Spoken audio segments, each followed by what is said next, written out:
in the UFC. You know? What do you attribute your longevity to and your enthusiasm to? Because you've always been a guy who loves fighting, and you've always been a guy who, I mean, you've had that enthusiasm for a long time, man.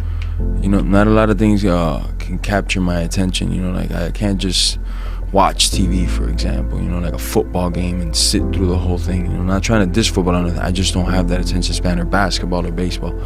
Fighting can just, like, I'm talking to you and the fight goes on and I just like almost get zoned out, you know. So it's always had my attention since a kid. Since before I knew that I could make money off of it, it just attracted me, you know.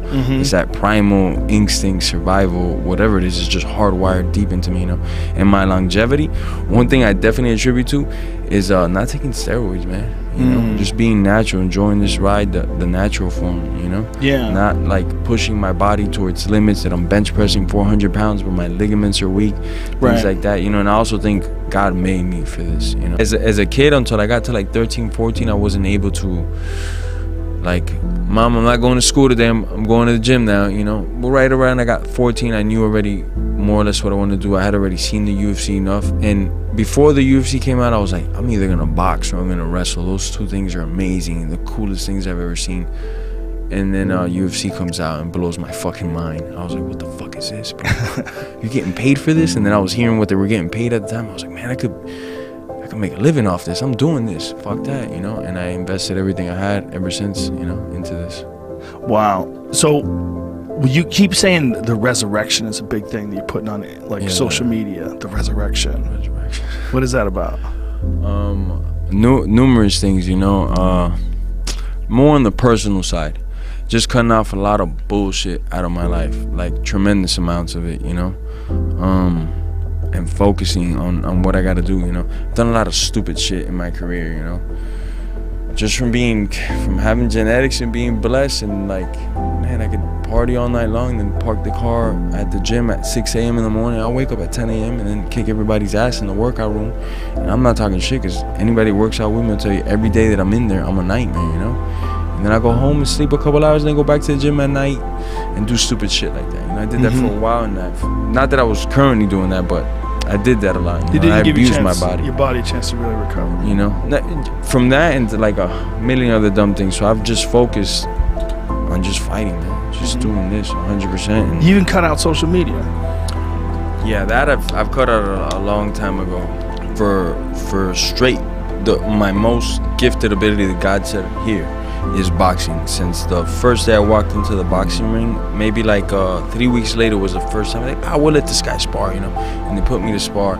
And I remember there was a couple coaches there that didn't know me. They were handling already the boxing team for that program. And I used to go to the state-sponsored program, which was like $40 for the whole year. You had access to the gym 3-4 hours a day, and it was like perfect, you know. It was the best thing that could happen to me. So it was a lot of good talent, and then we had a couple national champions come out of that program. And I remember my first sparring session the coach is coming up to me and goes, hey man, how many amateur fights you got? I go, no, I've never fought in my life. He go, what? All right, come over here, man, and start working with you. And it was like immediate, you know. And I just had like a natural born radar where I could see the punches in slow motion, you know. I didn't know at the time how to react to them, 'cause I was right, you know, just trying to get out of the way, and it would just work, you know. And still to this day I have that same radar. So that's just a blessing God gave me. And also from the ass whoopings my mother used to give me, because when the belt would come with the metal buckle and the shoes, that's the first test of the reflexes. You know, when I get home like at 2 in the morning, I was like 12, 13 years old, my mom be waiting for me, dodge the broom time. More focused. Definitely more focused. I've always been like ultra focused when I got to fight, you know, like nothing forever in all my career. Like I got to fight, that's I'm gonna make it to every single practice that's on my schedule. If I got 2 practices today and 3 tomorrow, and whatever it is, I'm always gonna do it. I went on my manager Abe got me this deal. We were having trouble. This was after the Thompson fight. We couldn't really get a matchup, couldn't get a fight that I wanted. I wanted like a tough fight, and they were kind of offering me like Ultimate Fighters and things like that. And no disrespect to them, at that stage in my career, I want the hardest fighter, the best fighter that I could get. And he's like, calls me up one day, he said, hey, I got this reality show. And I was like, oh, awesome, click. You know, And calls me back the next day. Yeah, what? Don't hang up yet. Listen to me. You know, I think you might like this. It's not like that. It's not like a jersey short. It's like a competitive. Like you're gonna compete against people. I'm like, nah, no thanks, bro. You know. And then we talk like a week later. What's going on? Did I get a fight? No, we can't get you no fight yet unless you want to fight Joe Blow or this guy. You know. I'm like, I've already been sitting out 7 months nursing my injuries. I'm already thinking, yeah, I'll fight whoever it is. You know. So while this is going on, the reality shows pitching numbers at us. They keep increasing the number every time. They get to a decent number. They talk to my manager. My manager talks to me. He's like, yeah, I can't get you no fight right now that you want. Why don't you just go there a couple weeks, 1 or 2 weeks, collect these paychecks, come back, and that's it, you know? And the reality shows, like, you go through like a parkour kind of obstacles, and then at the end you gotta aim. So while your heart rate's all up, you'd have to like knock down water bottles with a frisbee or a football or something like that. But the cool part is that I'm up against Olympic gymnasts, parkour dudes, tennis players, soccer players, all types of athletes were just mixed in there, and we're just all competing in this thing. So it was pretty cool, you know. It was an awesome experience. I ended up lasting 13 weeks in the show, and the show ran for about 15 weeks, so I got pretty far deep in it, you know. And the coolest thing was that I got to be alone by myself, because one of the things is there's no cell phone, there's no TV, there's no music on the show. So it's just the interaction of us. And outside of that, that's it. That's your only interactions. You don't have no interactions with the town people or nothing. They strictly forbid that, you know. They want you like caged up. So it was awesome. I thought, you know, after a while it was the best. I'd go work out in the nature, be by myself in the mountains or in the beach and just chilling, and you really get to notice yourself. And that's why I call it the resurrection, because I thought about like all the negative, dumb things that I've done in my life, and just let me eliminate them. Whether I like them in my life or not, let me just eliminate that shit. And that's it, you know. That's why we call it the resurrection, you know. Yeah, I do with it too. Now, you're getting, you know, you're one of the top contenders in the division now, and as things kind of heat up, are you having to do more media obligations before your big fights now? No. No? 'Cause I just fucking say no, man. Do you?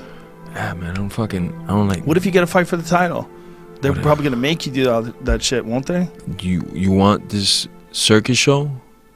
This is how it comes, buddy. You know, because I can't do all that shit. I'm not gonna fucking fly to LA, fly to New York, fly here. Rex you, right? I won't pay you. Now, don't get me wrong. I'm a fucking soldier for the money. You're gonna pay me for these fucking numerous TV outlet stores you got me going to and selling products? I'll do it, man. You know, and I don't want to sound like I'm not a company man, but I like to get paid for my services. If I gotta be talking to numerous people, that's not what I signed up for. I signed up to punch people in the face. Right. Let's get that right. You know, if I gotta give speeches out, giving out my secrets of wisdom, pay me some money for that. Cool, I'll do whatever you want then. Coming up. Oh, I do. I know it. You know, and you know how I got that information? Putting myself in uncomfortable spots. You know, I went to the University of Wyoming, which I loved that experience. It's higher than Colorado, and I'm with a D1 national program ran by David Branch, I'm sorry, and Chris Pendleton. These guys are fucking studs, and they let me come in there. I'm just some MMA fucking fighter, man, you know, and they let me come in there, stay with them for about a month, and just wrestle and be a part of the program. So I learned what worked at the high level or not, because I might think when you get a single leg, I could backflip out of it. I might think. When I go over here to this university, I'm gonna find out if it works or not. And did the same thing. I went to the University of Oregon, got to wrestle over there. I've done a lot of high-level boxing camps with good boxers, just being around them, amateur world champions, gold medalists. You know, in Miami, we're a hub for the Cuban crime wave of great boxers. You know, we get all these guys that are Olympians that come in there, and I'd be at the gym with them, picking their brain, getting beat up by them, learning since I was young. So I for the boxing fundamentals, I got very, very lucky. I didn't even know what I had to me at that access. I'd be working out with gold medalists, world champions. It was insane, you know. So I think one thing I would tell any young fighter: if you want to learn something, submerge in it. You know, if I want to learn jiu-jitsu, I'm not gonna go to Rex Kwon Do. I'm gonna fucking go find the dopest jiu-jitsu guy and get humbled. You know, a lot of people don't like to get humbled. I don't want to go with that guy. He's really good at wrestling. No, man, shut the fuck up. Put the ego aside. Go get humbled. Learn. Because the more time you put into that craft, eventually whatever's bad will get good if you put the time into it, you know. And a lot of people don't like to do that. And I think even more nowadays that I see on the mat now, with the egos and the social media and like people filming and shit, there's a lot of pro fighters that I see sitting out that don't want to do the wrestling class because a couple wrestling studs just walked in through the door. So there's like two types of guys, and when I see these All-American and national champions, I'm like, whoa, today's gonna be a good practice. These guys are my weight. I better be on my A game, man. I'm gonna put some good music on. This shit's gonna get crazy. Or there's the guys that when they walk in, they're like, nah, I don't need it, you know. Anyways, I'm not fighting a wrestler. I don't need it. Me, I'm always hyped for the challenge, you know, to push myself to the fucking sheer limit and see what comes out of that, you know. And unfortunately, in this sport, you don't have to get a concussion, because in boxing, you don't take me wrong, you don't have to spar hard to be a good striker. You don't. But there's certain things like wrestling, you gotta wrestle hard, you gotta drill hard. Jiu-jitsu, same thing, you gotta drill hard. You're going with Marcelo Garcia, you're gonna get fucking tapped a bunch of times. Guess what, buddy? Who cares, bro? Right. Learn that humbling experience. Enjoy that. You know, if you get a chance to roll with a guy like that, take full advantage of it. And nowadays, it seems like sometimes people don't want to do that. You know, like I'm in the mix a lot. I'm in one of the biggest gyms, and I see sometimes guys don't want to take those challenges in, you know, like a top-notch MMA fighter go straight wrestling with some college wrestler, some high school kid that's just a stud at wrestling. You know, do that. Put yourself in that uncomfortable position. See what happens, bro. You know? And you know what, something I can tell all the young fighters? Before anybody saw this, before anybody saw me on YouTube or anything, I saw it up here. I invested in myself. I believed in myself. That's why I put myself in these tough situations to go with the best wrestler in the workout room, the best striker from the world, and just constantly get there, because I knew the difference between me and them was only time. I just had to put in the time. Where'd you develop this mentality? Where'd you get it? Where'd I get it? Maybe God opened up my mind and just gave me the message of just growing up very humble and just fucking wanting certain things that I didn't have, and just like, oh, I'm gonna get this. But understanding that really just takes work. Just really but takes really work. Understanding it. Yeah, really just takes work.